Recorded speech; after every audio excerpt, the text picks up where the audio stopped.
Hello, everybody. Welcome to another episode of the Pivoted Success Podcast. I'm your co-host, Jared Goldsmith of eSAX, and we're also joined by Sean Cochran of TCC Canada. We have a very special guest today, Kimothy Walker from Tiger Lily Marketing. Kimothy, thank you so much for taking the time today. Oh my gosh, this is the highlight of my day, honestly. It actually is the highlight of my week. I get to hang out with people. It's awesome. Well, usually people say it the opposite when they see me, but I'll take it. Thank you. All good. So, Kimothy, during these crazy uncertain times that have been going on for quite some time, and who knows how long it's going to go for, tell me a little bit about you. What is Tiger Lily Marketing? What are you all about?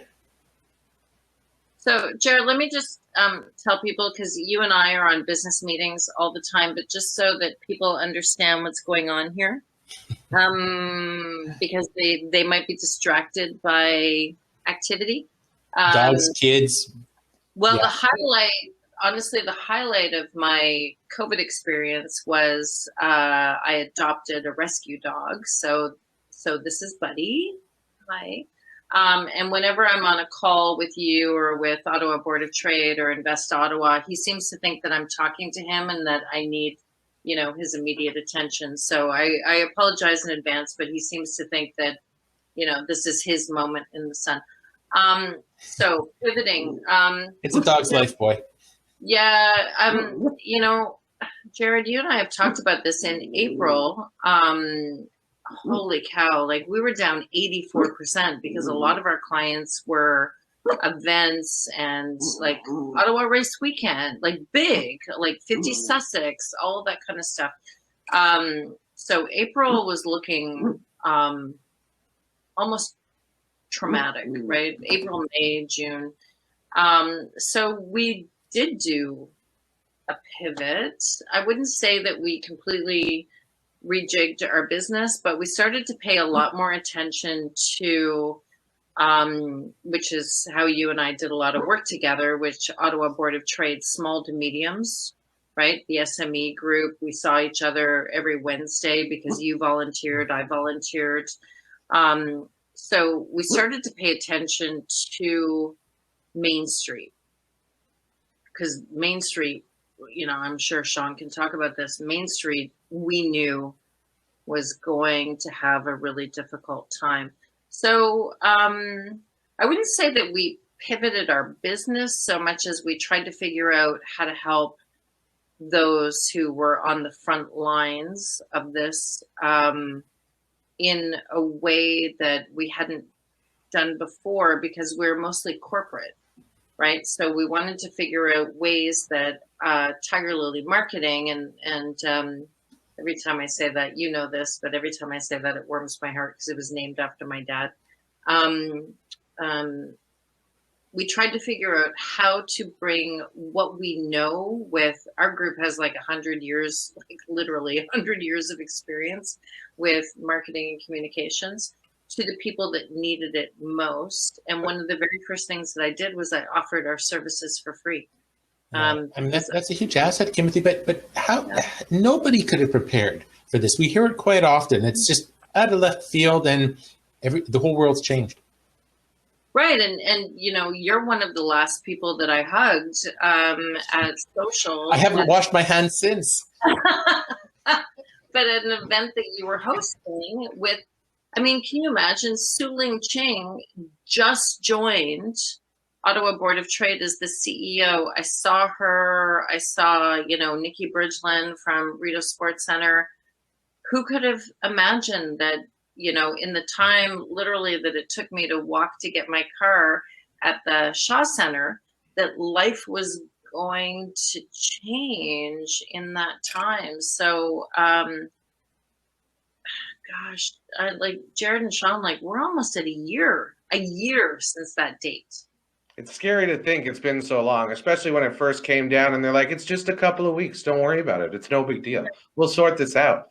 And here we are a year in, and not really a huge end in sight. Obviously there's whispers of the potential end, but who's to say how that's going to pan out, right? Yeah. So, Kimothy, just to take things back a little bit, tell us a little bit more about Tiger Lily Marketing and what sort of brought you to creating it in the first place.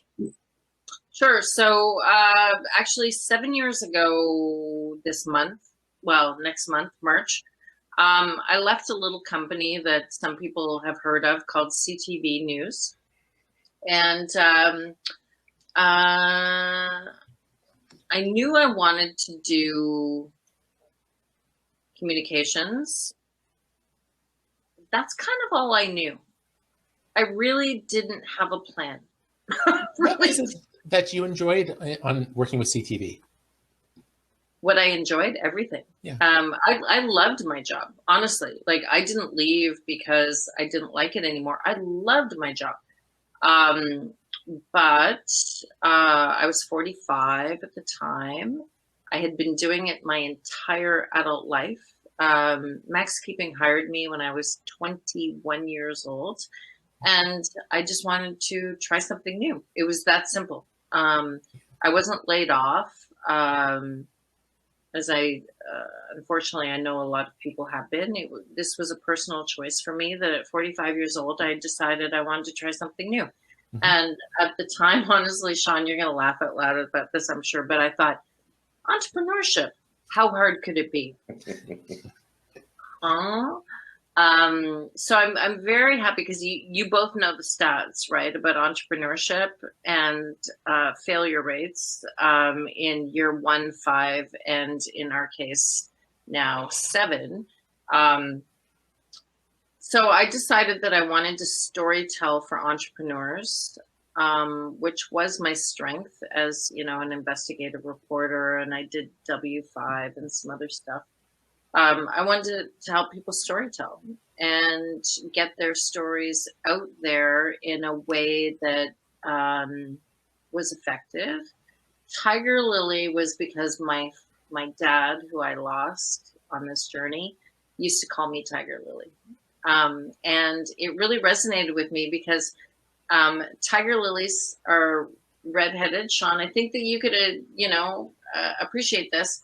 They get buried in pounds of road salt in a Canadian winter, and they still bloom in the spring. And in Asia, where I've done some work, they're a sign of prosperity. So that's how tiger lily marketing was created.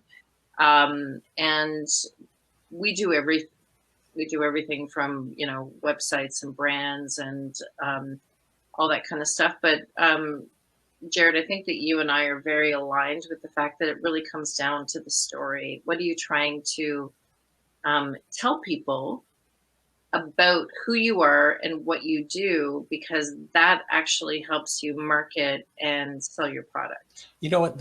Some very important points there. Yeah, entrepreneurship's not easy. People tend to go head first without realizing that there's no water in the swimming pool. They have to do something about it and prepare ahead of time for potential pitfalls.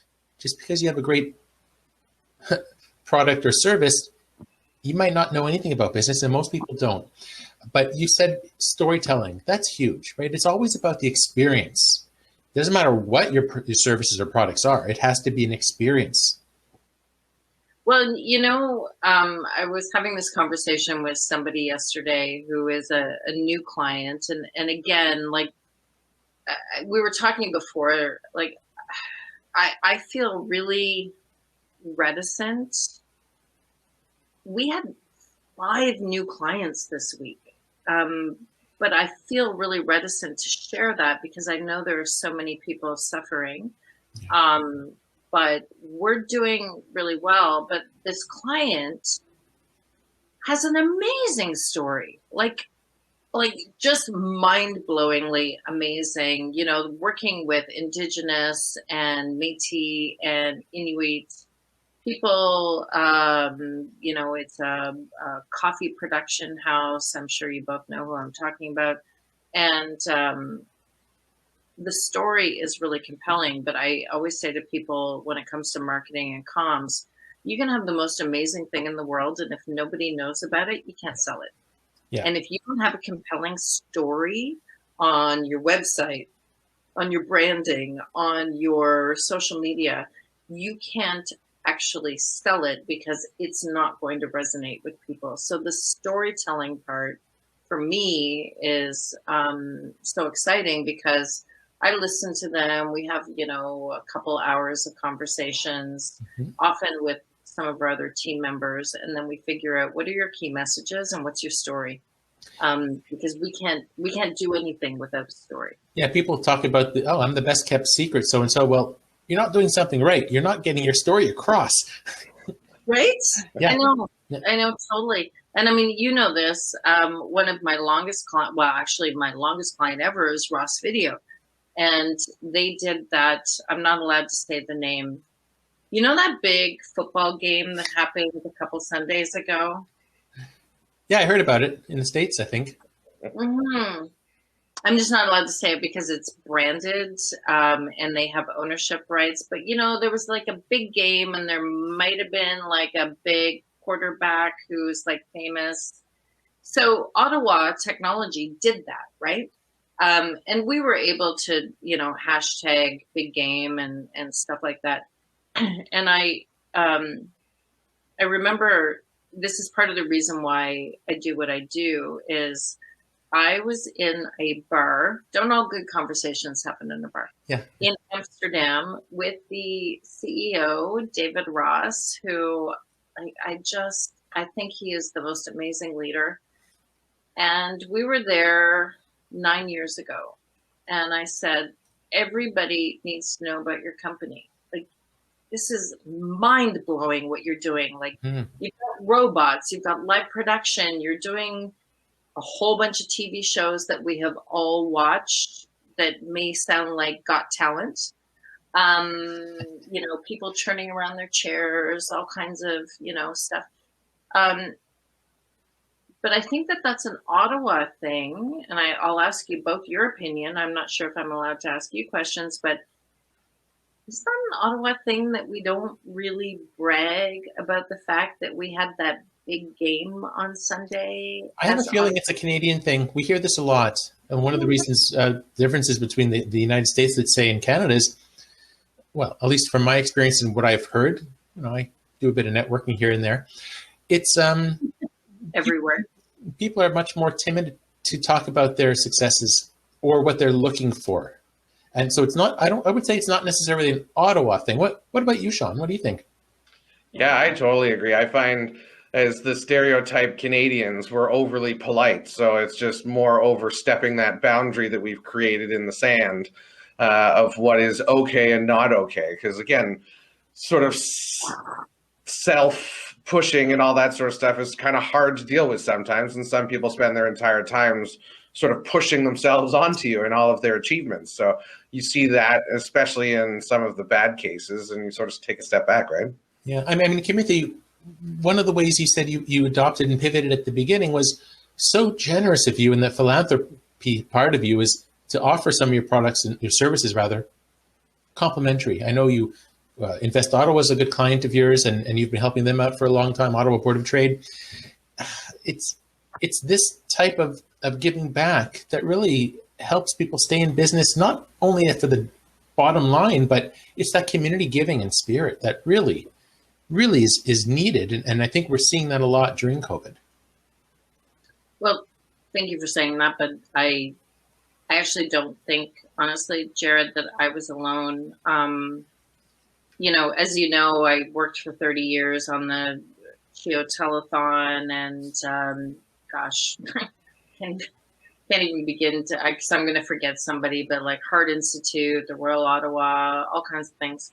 This is the community that we live in. Gosh, I slept on, when I was much younger, I slept on the streets for 5 nights for Operation Come Home, to see what it was like to be homeless, and, just little things like no bathrooms, right? This is the community that we live in. And I think that this is actually why we're doing so well, is that we care about others. We care about putting the masks on our face before everybody else was embracing it worldwide. We cared about leaving the grocery window from, I think it was like 7:30 to 8:30 for our senior citizens. Oh my gosh, those Christmas cards I mean, Jared, I think we're both from Orleans, right? The Christmas cards for that seniors facility, so that the seniors didn't feel vulnerable, they got like 10,000 Christmas cards. That's the community that we live in. And I think with COVID,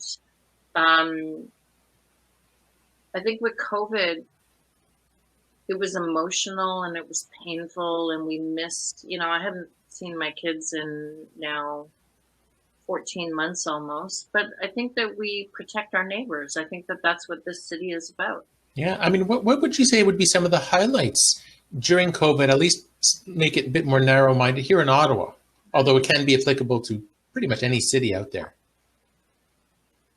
Yeah, I think the number one highlight for me would be that I think a lot of people have been doing a bit of soul searching. Mm-hmm. We were all running 100 miles an hour, right? And I don't just mean entrepreneurs. I mean this city, like people in government, people in Main Street. And I would say a highlight was that we were all kind of forced to reevaluate. I think that we really appreciate the ability to travel eventually a little more. I can't wait to get on a plane and land in Halifax, Nova Scotia and hug my kids. Oh, yeah. I mean, we took it for granted. If I wanted to go to Montreal to see my parents, 2 hours later, I'm there. And now it's a thought process. Yeah. If you're allowed.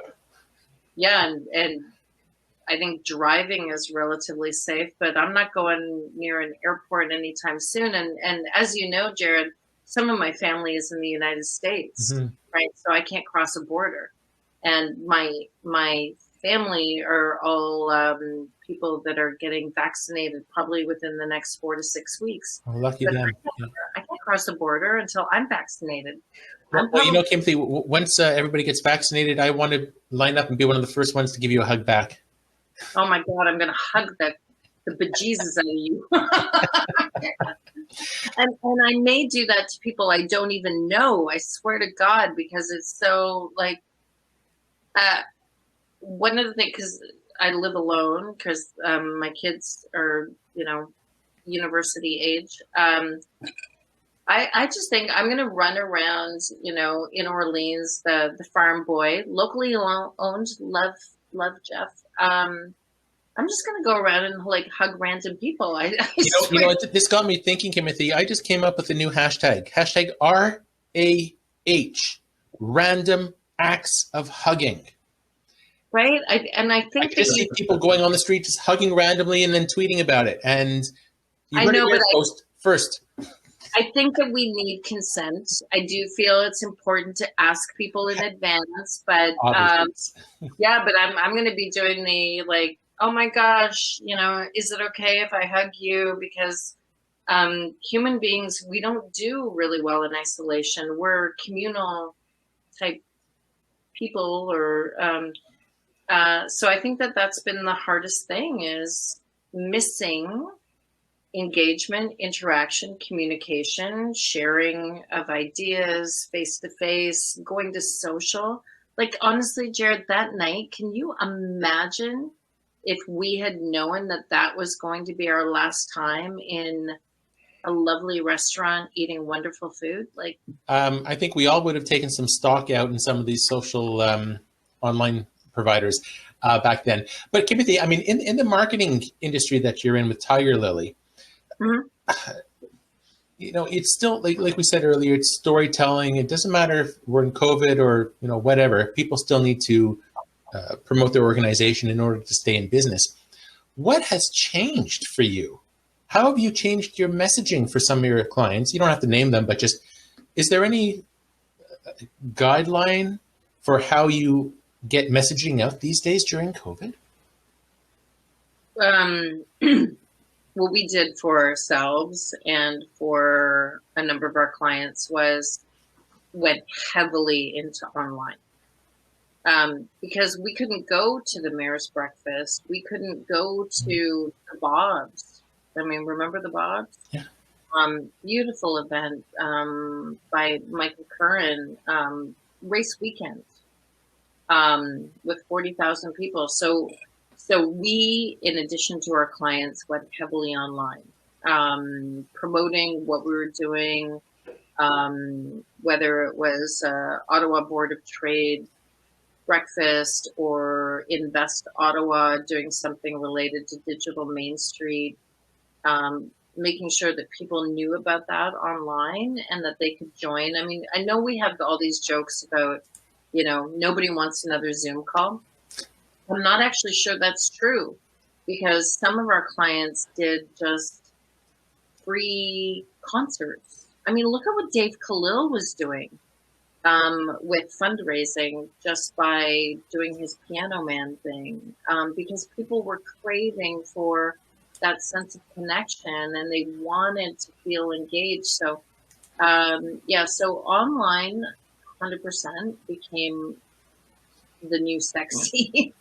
Yeah. I think one of the reasons why Sean, when he came, suggested coming up with this podcast, the Pivot to Success podcast, Right. I mentioned quicklier, that new word, earlier, was that as a full-time musician and an event planner who hosts in-person events, 100% decrease overnight. There was no hope Right. for both of these industries. Some of the hardest, boy, I need to have another coffee. Some of the most hardest hits industries out there. And at the beginning, even throughout much of the pandemic, people were looking for toilet paper, virtual event platforms. So I adopted quite easily, if you will, by coming across this amazing platform. And it's changed my life. But I want to hear more about you. And Sean, let's pass it over to Sean maybe to field some questions. Yeah, Kimothy, I'm just very curious. So you were saying, so the messaging changed and obviously online was a big thing. As we progress through this, have there been things that specifically are sort of a takeaway for post-pandemic world that you can still utilize that's sort of a new tool in the tool belt type of thing? Yeah. One of the things that I kind of laugh about, honestly, Sean, is so my job was to be on television for 25 years. And then I was in media, for 30 years total. I still am, if you count, radio and stuff. One of the things that I love, Sean, is I totally gave up. I have no makeup on right now. None. My makeup's dried out, by the way. And I don't care. I don't do my hair, and I used to agonize about viewers who would write in about the fact that, I have wild hair. It's always been a thing. And now I don't care. My dog is in my phone calls. One of the things that I really hope that we don't forget when we recover is authenticity. You're here in my office. My daughter did that piece of artwork for me for Mother's Day. I really hope that we don't go back to pretense. I wouldn't know what to do with a pair of high heel shoes right now, honestly. I've worn slippers and Crocs around my house for almost a year. That's one of the things that I think is super cool is we can be in meetings and somebody's cat just walks across the keyboard and we're all all right, there's a cat. I think that has shown us to be wonderfully authentic and real, and no more pretense, no more, I took an hour to do my hair and, I got silver parts coming in here and we're okay with that.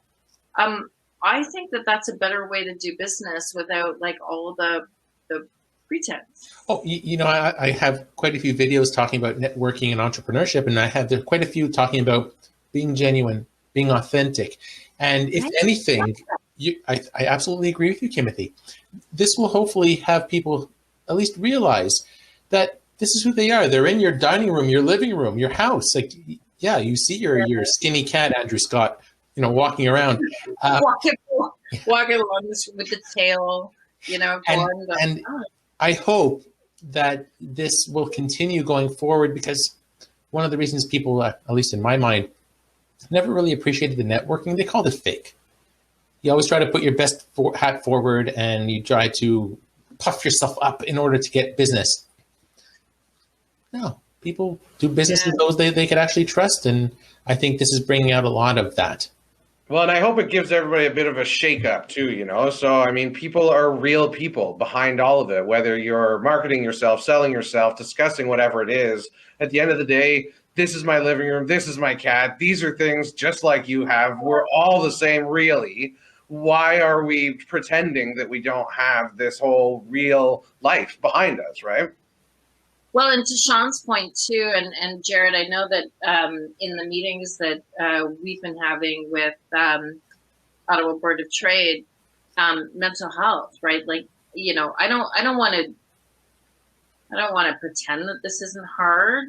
Like, I love the fact that, you know, we can see dogs and backgrounds, but this is hard for a lot of people. They're losing their businesses, and I know that we're trying to be kind of optimistic, but the other thing that I've really honestly enjoyed is this hit at a time that I was coming out of grief from losing my dad. Like, my dad died in my arms kind of grief. And one of the things that I think has been really positive about this experience for all of us is our ability to talk about grief, loss, can't see my kids, can't hug people, live alone, can't go to a grocery store without, you know, double masking and all this other kind of stuff.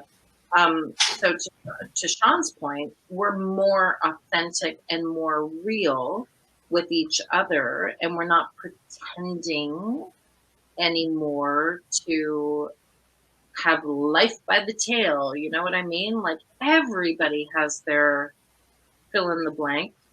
I'm not going to swear on your podcast. Everybody has their fill in the blank going on. I think it's lovely that we are all now able to share the fact that this is hard. It's hard. Yeah, you know, I'm appreciative that you brought up the word mental health. That's a huge issue. Actually, Sean and his team over at TCC Canada have recently launched a new initiative for mental health for entrepreneurs. That's amazing. Yeah, for us, one of the hardest things is just watching people suffer in silence. So many different entrepreneurs, especially solopreneurs, are sitting on their own as it is. But at least they used to have some sort of interaction, and maybe their business has been devastated. I mean, I don't even know, but just creating a platform for people to get together and discuss anything, but to help each other out. Because again, one of the things is it's really hard to ask for help. And when you're in a community with people that you can have an open conversation with, you can say, oh, well, I had to fire my marketing person, for example, because I can't afford it and I don't know what to do. And you do that. Well, you know what we could do is help. And maybe there's something we could work so that you help me with some service and I help you with a service. And all of a sudden you've got help and you're not as desperate. So it's just about connecting people so that they have the opportunity to say, oh, I can help you. I got 5 minutes, no problem. Whereas to somebody else, it could be so insurmountable that you're just sitting there devastated thinking, I guess this is it. I'm going to have to give up because I have no way of getting out of this awful hole I've been handed. But Sean, could you have imagined before COVID, you and I and Jared having this really transparent conversation? We never would have done this before COVID. No. We would have been, no, we're all good, right? We're all good. I think about how many hours you would have spent in driving or taking the bus back and forth to get to your meetings. And again, we could talk forever about how much more productive people are, or perhaps not so much, as much. But those who are self-motivated, at least the small business owners who tend to be very self-motivated, how much more productive we are. Yeah. Well, I think one of the big things, sorry to cut you off there, Jared, is I think we've gotten with the whole shift to this online world is everybody's got their sort of Insta perfect or Pinterest perfect image of what their life really is. And now we're starting to see that that's not true. And people are falling apart. People are having problems. It isn't this perfect world. And we're all starting to get to a point that we can be like, you know what? It's not perfect. Somebody's screaming over there or whatever, right? or their dogs come into like, meetings and stuff like that because, this is, and apparently he's a little sleepy. I love what you're saying there, Sean, because,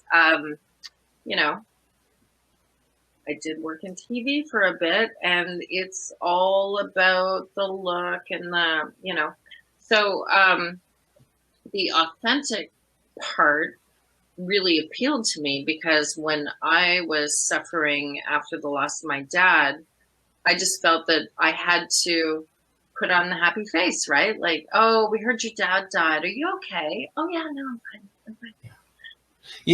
Kimothy, we only have maybe about another 10 minutes left. What does your future hold? Where do you think Tiger Lily is going to be in about 6 months from now? If you could forward thinking a little bit. Well, it's interesting that you asked that today, Jared, because we've had a lot of questions from small businesses. And small businesses who need some help. And as you know, I'm a sucker for small businesses. So we've been trying to figure out a way that we can help them. So we're now looking at developing other things that might be training courses, might be online tools that small businesses can use. Particularly not-for-profits, because they're having a tough time, right? So we're trying to figure out ways that we can still pay our team, but help those. We're doing a lot of work these days with people who are into recovery mode, right? So they kind of hit the snooze button. For a year, perhaps. Yeah, for a year, almost, yeah. And now they're looking at hopeful relaunching, rejuvenation. How do we rebuild? So that's interesting for us because that's new content, right? Because we've never really had to look at a rebuild because we never had a global disaster. So, yeah, I think for us, honestly, it's going to be about 2 years where we are in a rebuild mode.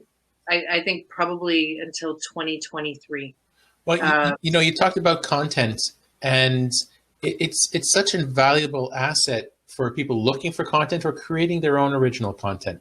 I mean, most recently we held an eSAX event with W. Brett Wilson, Michael Kern, publisher of the Ottawa Business Journal, was our MC, Su Ling Ching, Ottawa Board of Trade, Mayor Watson from the City of Ottawa was there. And it was a huge resource. You were on the call, Sean. And just helping people share ideas amongst themselves and just collaborate, communicate again. The thing for me is like, and I almost get kind of like, misty-eyed thinking about it, is that storytelling is part of the human condition since we became humans, right? I feel incredibly blessed that my life has all been about storytelling. It is truly a gift, but you need to, for marketing communications, you need to make sure that your story is effective and, key messages, all those things that both of you know, so that you can be heard, because we're getting a lot of noise on the internet. And there are hundreds, if not thousands of people in our community who have a really good story. What sets them apart is whether or not they have done that work on making sure that their story can be heard. We've all seen, the story that comes out and goes viral because we're all like, wow, that's an incredible story. So it's not just a matter of having a really good story. What we try to do is help people realize what's magical about their story in terms of marketing, or just sharing. I mean, they might just have like a really cute dog and a snowy owl on a pole. but these are things that you need to kind of understand the dynamic of it. So I just consider myself a modern day storyteller, really. And then putting that into a strategic plan so that people can share their stories. But Like, Yeah, that's such a great way to look at it too, from a storytelling perspective. I know from marketing, I mean, obviously that's always sort of the general idea, but really getting specific with something that matters or is something significant, I think that's so important. If you had, say, one word of wisdom or something for companies looking to turn things around and really just get past this, what would you say to them that they could do from a marketing perspective that would really help them sort of push off from the standstill that we're sort of at still today? I really hate the word pivot. I really, really hate it. So I'm going to use the word transition. All the rules went out the window. The ones that are doing really well are those that were willing, open, and ready for transition. We're not going to be in the same place for a long time. I equated it. Actually, my father said to me back when COVID started, he says, look, yeah, musician, event planner, it's like when automobiles came out and you're selling horses. You need to change or you're not going to have a business. And it really hit home to me. He was absolutely right. And so now, because of COVID, if you don't transition or you don't see, people talk about the writing on the wall, if you don't have that vision of where things might be in the future, and it comes back to the planning. I want to hear your dad. Your dad is smart. That's amazing. Yeah, no, but so change agility, that's a word that I use a lot in what we do.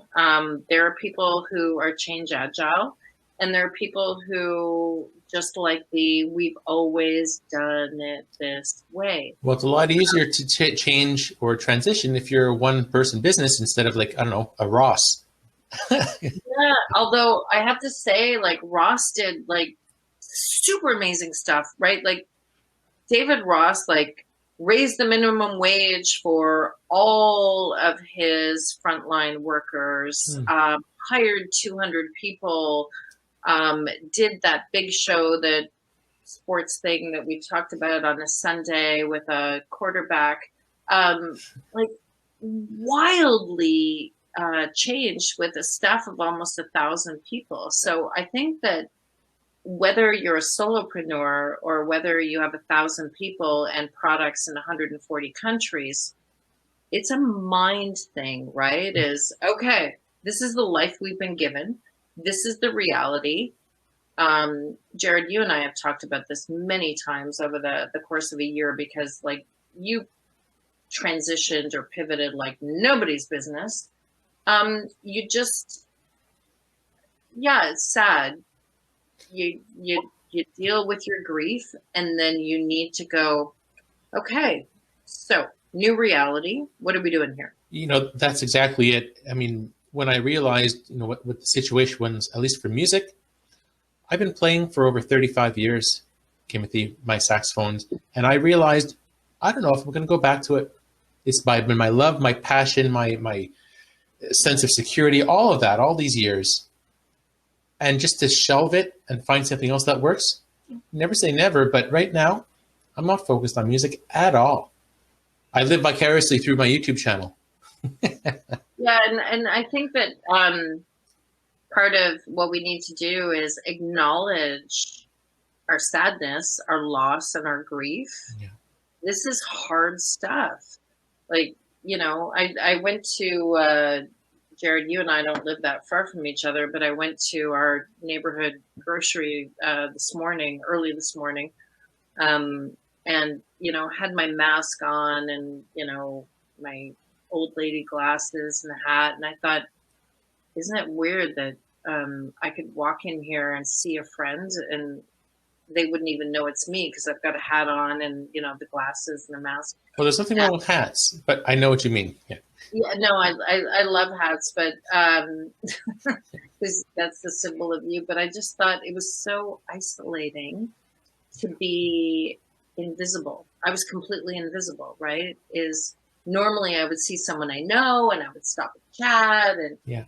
You know, and now when you think, oh, you're going to go sit for coffee with somebody at a local place, you second guess? Yeah. And actually, like the only, I had somebody that, well, I mean, you know, Andre Page, obviously, who she dropped off a Valentine's Day gift, and we sat in the snow on my front step with our dogs on Valentine's Day, and she's my business partner.